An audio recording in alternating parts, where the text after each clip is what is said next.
Então agora falando aqui sobre a planilha, né, de cálculo do método evolutivo, né? Então, né, método de quantificação de custo. E aí a gente vai encontrar o custo de reprodução e o custo de reedição das benfeitorias, né? Aqui nessa planilha eu coloquei a opção de você preencher duas benfeitorias, né? Que acho que é o que mais acontece. Por exemplo, imóveis mistos, né? Que eu comentei, que tem ali galpão e casas, por exemplo, né? Então, aí você preenche as informações referentes aos dois imóveis aqui e ele vai calcular aqui para você o valor dessas duas construções. Então, né, vou mostrar aqui para você como que funcionaria, né, para você ver que é bem mais simples pela planilha, né? A gente tem toda aquela teoria, né, para a gente entender como que a gente calcula, como que a gente vai obter cada um desses coeficientes aqui, e aí depois a gente insere aqui, né, essas informações, e aí a planilha calcula tudo pra gente. Então aqui, né, tem o tipo do imóvel, né? Então, por exemplo, né, se você tem um galpão ou uma casa ou um prédio comercial, né, que são os mais comuns, eu coloquei casa aqui, né?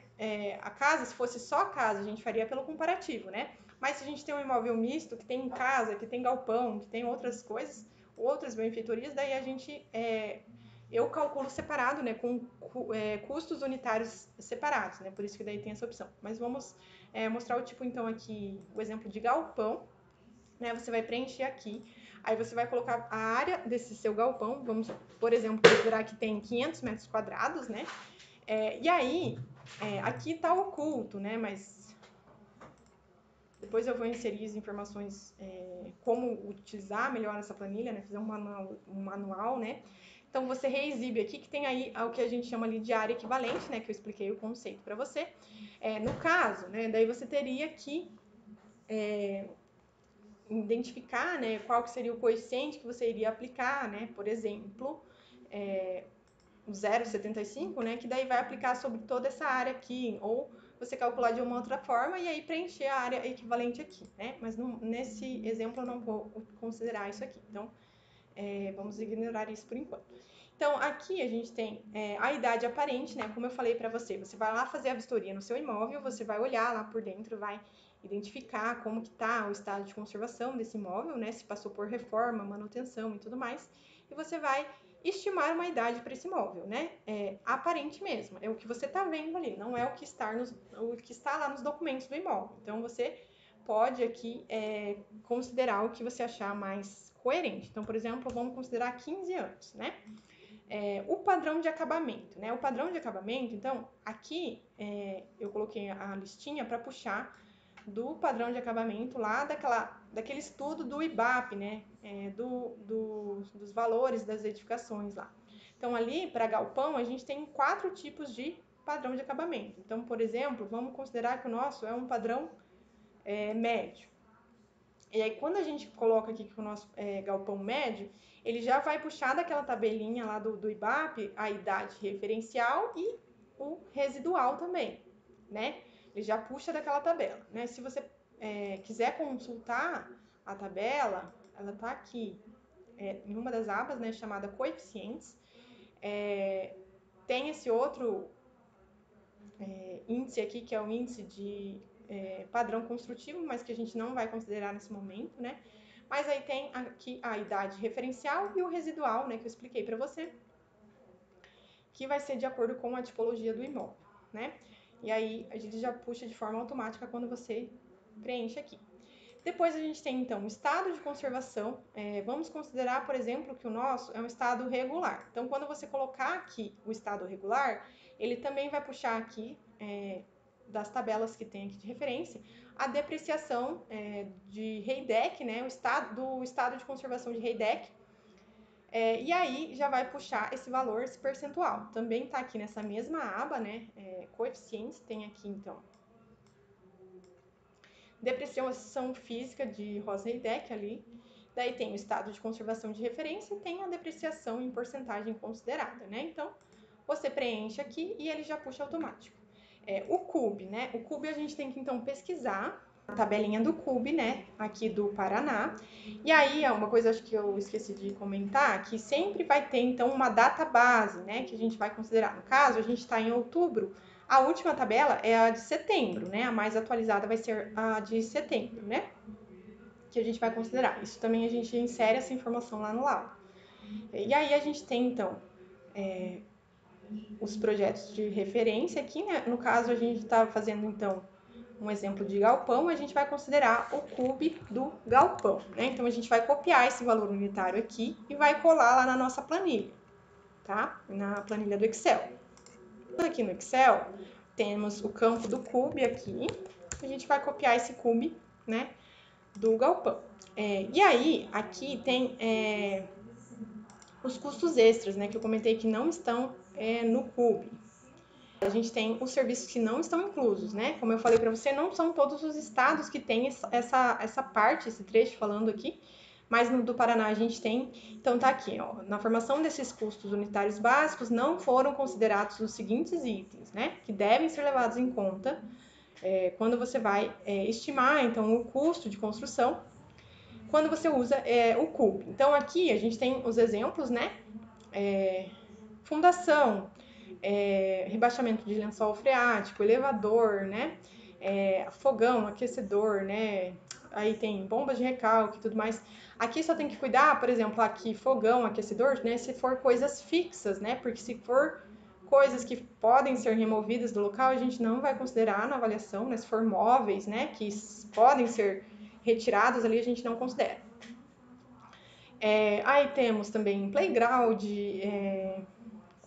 urbanização, jardim, então algumas taxas também que não estão inclusas, né, impostos e taxas de cartório, custos com projetos, né, tudo isso não está incluso. Então você também pode considerar esses outros custos extras, né, na nossa estimativa do custo aqui, né, de reedição desse imóvel. Galpão que a gente está fazendo, a gente não vai considerar elevador nem outras coisas, a gente vai considerar só a fundação, né? E aí a fundação, como eu comentei com você, a gente vai considerar ela no formato de percentual, né? Então a gente tem aqui embaixo, nessas outras abas, a gente tem os custos extras aqui, né? E aí eu tenho algumas referências aqui para você considerar. Então aqui, né, eu peguei de um livro de avaliação, né, que é o curso básico de Engenharia Legal e Avaliações, né, desse autor. E a gente tem, então, algumas tabelas de referência. Nesse caso aqui, nessa primeira tabela que eu trouxe aqui, então a gente tem para casas, pavilhões, paióis convencionais, e daí tem mais esses três aqui, deixa eu ver aqui, tá? Que são edifícios com 10 pavimentos, aí fala o tipo de fundação, se tem rebaixamento de lençol freático ou não, né? E aí, no caso, você vai ver, além dessa tabela, tem outras aqui, você vai procurar qual que é a melhor definição aqui de imóvel que vai ser mais compatível com o seu. No nosso caso, por exemplo, a gente poderia pegar essa aqui de pavilhões, né? Mas eu vou mostrar as outras referências para você ver como é que é. Então, a gente tem essa referência 2 aqui, né? Que vai ter, então, para grandes edifícios com uma estrutura de concreto armado, daí fala o tipo da fundação e também de rebaixamento de nível de água, né? Aí fala outros tipos de edifícios, né? Com 4, 3 pavimentos, ou 2 e 1 pavimento, né? Em alvenaria, né? Ou concreto armado, tem essas duas distinções. Então, no nosso caso, acho que não se enquadra em nenhum desses, né? E aqui, ó, né, não tem só a fundação, né? Tem várias etapas da obra. Então, a fundação, que não seria o nosso caso que a gente está procurando, mas aí tem várias coisas, né? Tem alvenaria, tem telhado, né? Vários outros custos aqui. Por exemplo, se a gente fosse fazer, né, aquele orçamento sintético, né, que é uma das opções para a gente calcular o custo de reedição ali da benfeitoria, a gente poderia usar também essas tabelas como referência para estimar alguns custos que são mais difíceis, né, de levantar quantitativos. Por exemplo, né, instalação elétrica, instalação hidráulica, né, que são muitos quantitativos, né, muitas conexões, muitos itens ali. A gente poderia usar também a porcentagem, né? A gente não precisaria calcular, não precisaria pensar em um tipo de projeto e tudo mais, né? A gente pegaria uma porcentagem aqui como base. E também tem esse caderno de orientações que é da Caixa, né? Que é com base ali nas medições que eles têm lá nos projetos deles lá, né, nas obras deles. Então, isso aqui seria para o caso de uma residência unifamiliar, né? E aí tem também essas porcentagens, né, esses percentuais aqui, esse intervalo para a gente adotar. Então, no caso, ó, infraestrutura, superestrutura, né? Então, infraestrutura seria de 3,7% a 7,43%, né? Aí você poderia adotar qualquer valor dentro desse intervalo se o seu imóvel fosse compatível com esse aqui. No nosso caso, então, a gente vai adotar referente dessa primeira tabela aqui, a gente vai considerar pavilhão. No caso, se for um paiol, né, talvez seria uma coisa talvez um pouco mais simplificada, não sei o que seria um paiol convencional, mas daí você vê então o seu tipo de imóvel e a etapa da obra que você quer estimar. Então a gente tem aqui fundação e infraestrutura, né, que seria 6,3% aqui, né? Então a gente volta lá na primeira aba e vai preencher aqui a porcentagem, então vai ser 6,3%. No nosso caso, a gente não vai considerar a piscina, elevador, nem nada aqui. No caso, se fosse um elevador, você poderia preencher daí o valor aqui, né? Aqui seria, então, o valor, por exemplo, 60 mil, né? Aí você preenche aqui. No nosso caso, a gente não vai considerar, então você pode excluir e pode ocultar essa linha, né? Ocultar.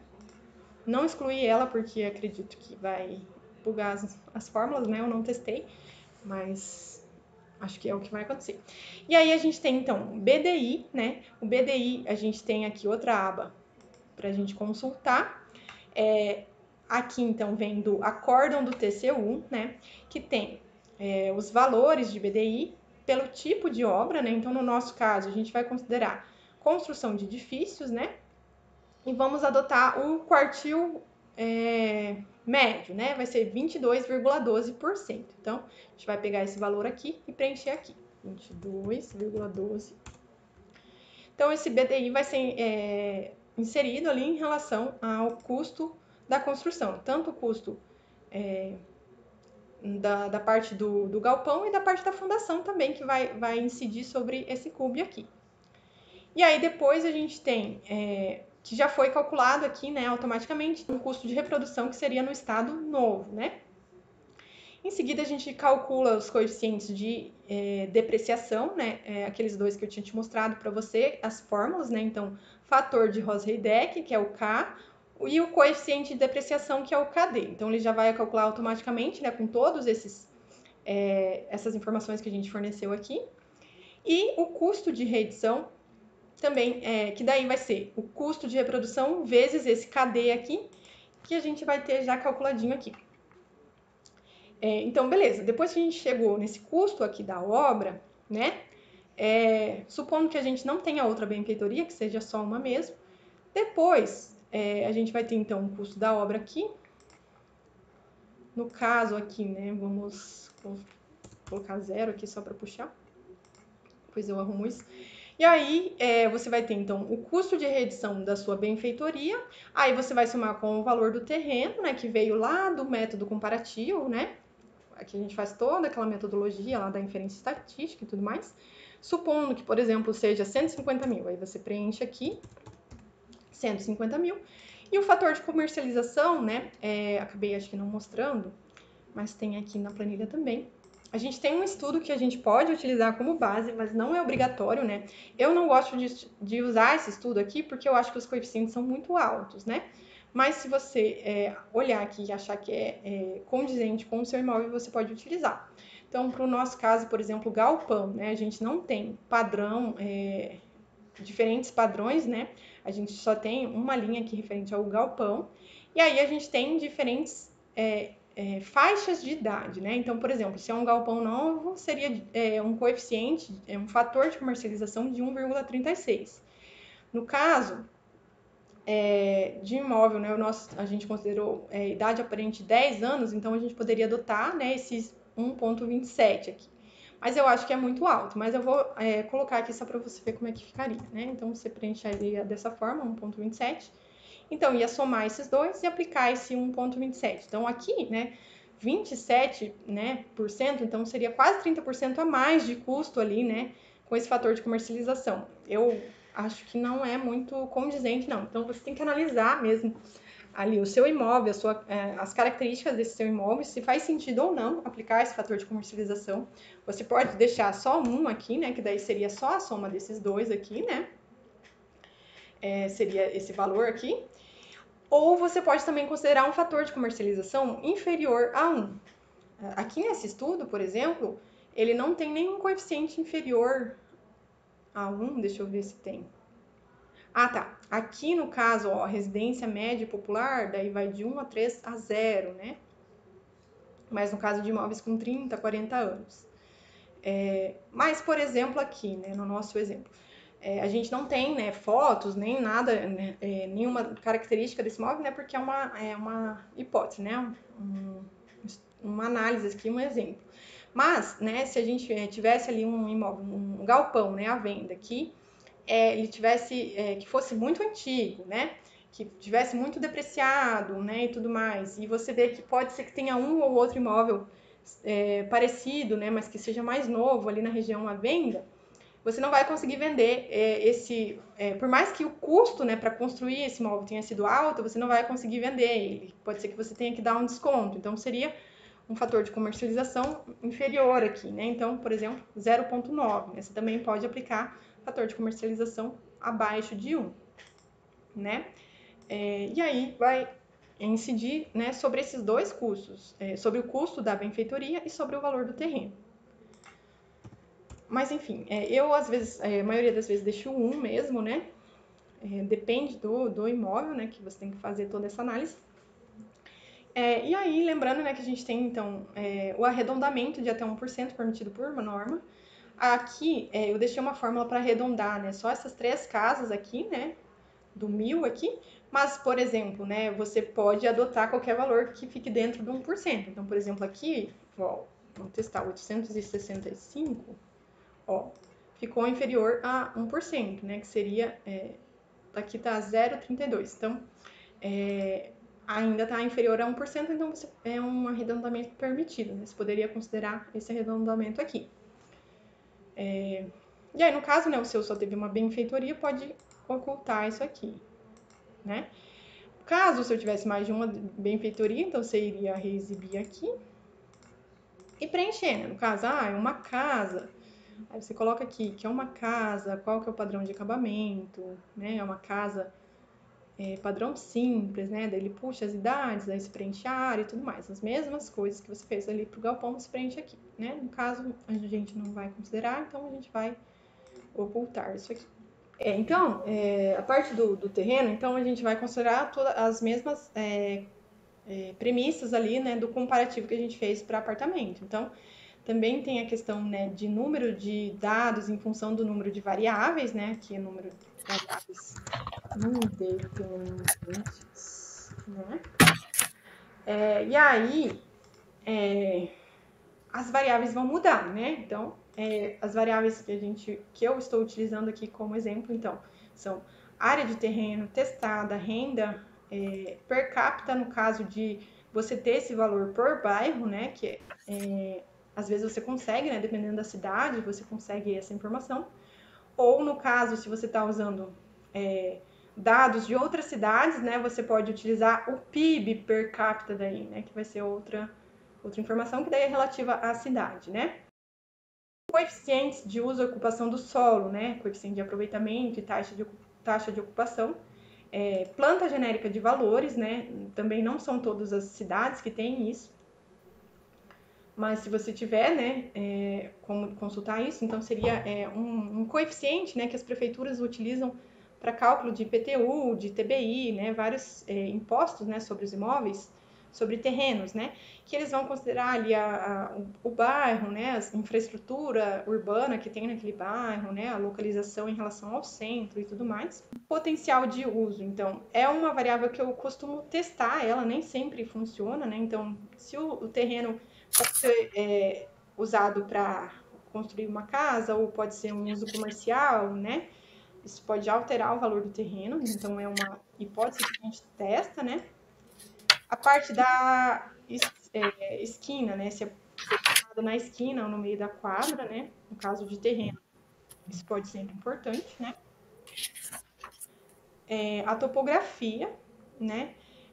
Aqui eu costumo utilizar essa variável tipo isolada, dicotômica isolada, né? Que seria 0 e 1. Então, eu considero dessa forma, mas você pode fazer de outra forma. Você pode fazer através de... então, a gente tem aqui, ó, topografia da forma dicotômica isolada. Então, como que eu faço? Aqui tá como inclinação, né? Deixa eu deixar os dois iguais para não confundir. Então, topografia e topografia. Aqui, então, tá dessa forma, né? Plano, semiplano. Então, se o seu terreno se enquadra como plano ou semiplano, você considera 1. E se é aclive ou declive, você considera 0. Por que eu gosto de usar essa classificação aqui, né? Porque às vezes você vai ter, por exemplo, um terreno de esquina que por um lado vai ser aclive, por outro lado vai ser declive, né? Ou dependendo da onde você está olhando para o terreno, você vai entender que é aclive ou declive. Então, eu costumo classificar dessa forma, né? Eu acho que funciona mais, né? Sempre quando eu testo nos meus modelos, esse aqui apresenta uma boa significância, né? Então, eu gosto de usar assim. Mas aqui também eu deixei... não é nesse aqui.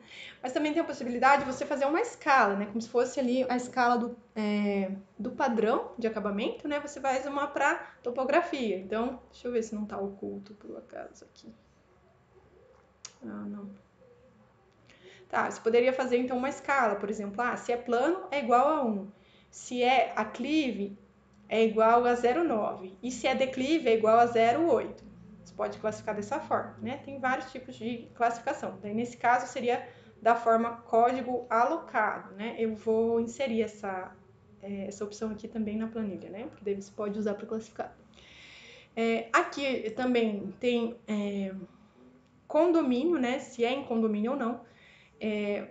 Como eu te falei ali também para apartamentos, apartamento não, né? No caso, casas, né? Se eu estou avaliando uma casa em condomínio, geralmente eu procuro dados de casas em condomínio também, né? Eu não costumo misturar. Mas, caso você não tenha muitos dados, né? Não tenha muita opção, né? Você pode misturar os dois, né? E aí você usa como variável a variável condomínio, que também vai ser do tipo dicotômica isolada, né? Sim ou não, se é em condomínio ou não, que é 0 e 1, né? E aí tem a outra forma, né, de classificar ali a inclinação do terreno como código alocar, né? E o valor unitário, que é a nossa variável dependente. E aqui também na planilha tem, então, a hipótese de crescimento de cada uma dessas variáveis, né? Que você vai adotar. Aqui, então, eu coloquei para preencher que, no caso, né, não tem como saber qual que vão ser os coeficientes da sua região. Então, no caso, renda per capita ou o PIB per capita, que eu comentei, né, o zoneamento, né? Então, aqui eu deixei para você preencher. Então, por exemplo, se você fez a pesquisa ali, né, no caso você está usando, então, cidades aqui, né, você pegou uma amostra em várias cidades e você vai usar aqui o PIB per capita. Então, você vai lá no Google, pesquisa, cidade aqui, Cascavel, PIB per capita é 50 mil, por exemplo. E aí, outra cidade, sei lá, Toledo, o PIB é 40 mil. Acho que é o contrário, né? Mas só a título de exemplo. Então, daí você veria aqui, para utilizar essa variável, né? Aqui no caso, né, bairro, né? No caso, a gente está considerando cidades diferentes, né? Então, você pode inserir aqui a coluna cidade, né? Então, aí você vai preencher, né? Tá uma listinha para pegar desses campos aqui que está em verde, né? Então, tudo que você preencher aqui dentro vai aparecer na listinha ali, que já foi pré-configurado para isso, né? Então, você vai selecionar a sua cidade, né? Quando você selecionar ela em algum lugar aqui, é para ter esse PIB per capita, acredito eu. Ou tá oculto aqui, vamos ver. Aqui. Ele trouxe, né? No caso aqui tá renda per capita, né? Que era o que estava antes, deve ser alta. É só configurar, né? Então, para adaptar para a sua situação aí, para a sua cidade, né? Então, deixei dessa forma. Então, aqui a gente tem essa planilha que basicamente, né, essas informações iniciais vai ser as mesmas, né, do apartamento, da casa lá. Então, você coloca o link do site, né? A fonte de dados, se foi uma imobiliária, se foi um corretor, né? O telefone de contato dessa fonte ali, o endereço, né?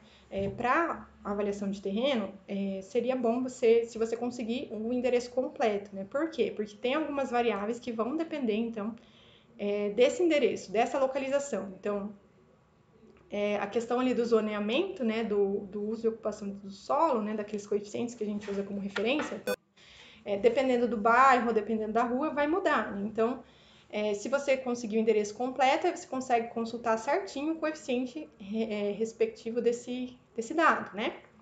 Então, o ideal, né, o mundo ideal é você ter o endereço completo, mas nem sempre é possível, né? Caso não seja possível, aí tem algumas variáveis que você não vai conseguir exatas, né? Não vai conseguir levantar elas, né? Aí bairro, cidade, né? No caso a cidade só preenche se forem cidades diferentes, né? Se for tudo a mesma, não precisa preencher. Aí preenche o valor, a área do terreno, a testada do imóvel, né?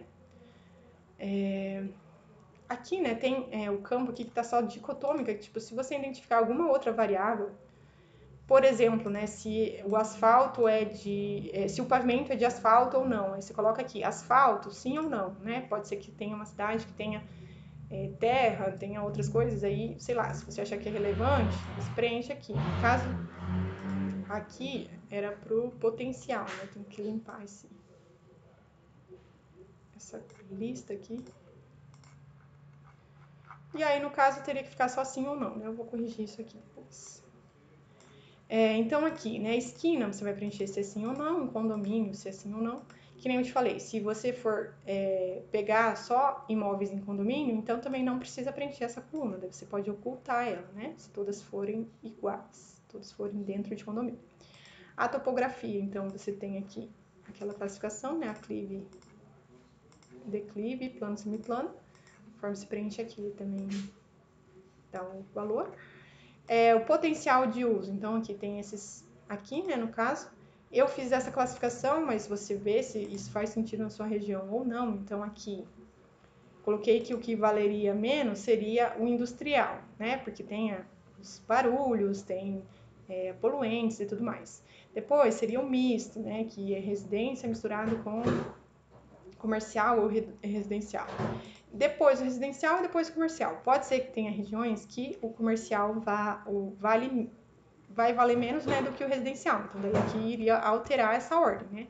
E daí isso aqui é importante, né, porque a gente vai colocar lá no software e a gente vai fornecer essa escala aqui, né, do maior para o menor lá e vai dizer qual que vale mais, qual que vale menos, né? A gente vai colocar o crescimento dessa variável, né, em relação à variável dependente, que é o valor unitário. Então, por isso que essa escala aqui tem que estar coerente, né? Então, no caso, teria que adaptar ali para a sua região. Distância ao centro, né? Então, isso aqui é uma das variáveis que a gente só consegue se a gente tiver o endereço completo, né? Daí você vai conseguir preencher isso da forma correta. Ou, por exemplo, né, caso você não queira pegar a distância correta, né, medida ali em metros ou quilômetros, por exemplo, você pode definir algumas áreas, né? Então, assim, se está dentro de uma faixa ali de, por exemplo, de 3 quilômetros, um raio de 3 quilômetros ali do centro, aí você considera, por exemplo, uma escala 1, né? Agora está a 5 quilômetros do centro, aí você considera a escala 2, aí você vai colocando, vai preenchendo dessa forma, né? Vai estabelecendo essa relação, e aí você coloca, esse seria daí do tipo código alocado, né, que seriam diferentes faixas de distância do centro, né, e aí você iria estabelecer também a relação dessa variável com a variável dependente lá na hora que você pôr lá no software. Aqui também eu deixei para preencher aqui, né, o zoneamento, então, por exemplo, zona 1, e aí seria um CA de 0,5 e um TO de, sei lá, 60. Nem sei se está fazendo sentido, mas beleza.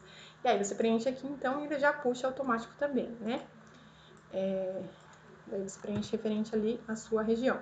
E para a planta genérica de valores também, né? No caso, aqui em Cascavel, as faixas ali, né, são divididas por cores, né? E aí tem esse coeficiente de acordo com essas cores, né? Então, vai mudar, tipo, se é um loteamento novo, né, que tá tudo novinho lá, né? Toda a infraestrutura tá bem bonita lá, aí tem um coeficiente maior, né? E aí a gente tem isso tabelado, né? Então a gente consegue dessa forma. Aí na sua cidade, por exemplo, pode ter, de acordo com a zona, pode ter um coeficiente diferente, que pode até ser chamado de outro nome, né? Não sendo necessariamente PGV, né? Daí você preenche como você achar melhor aí. Caso você não tenha essa informação, daí você vem aqui e oculta, né, essa coluna, não precisa usar, né? E aí depois aqui na aba dados, né, que daí vai ser a compilação de todas essas informações, então a gente vai ter a fonte, telefone, endereço, bairro, cidade, área, frente, topografia, potencial, distância ao centro, CA, TO, PGV e PIB per capita, por exemplo, né? E aí se alguma dessas informações você não for usar, você vem aqui e oculta. Beleza? Então aqui basicamente é as mesmas considerações que você faz lá para os apartamentos, para as casas, você vai fazer aqui. Você vai identificar o seu imóvel que você vai avaliar, você vai pesquisar terrenos semelhantes ao terreno do seu imóvel aí, vai montar o seu banco de dados, né? E daí a gente vai fazer o tratamento desses dados.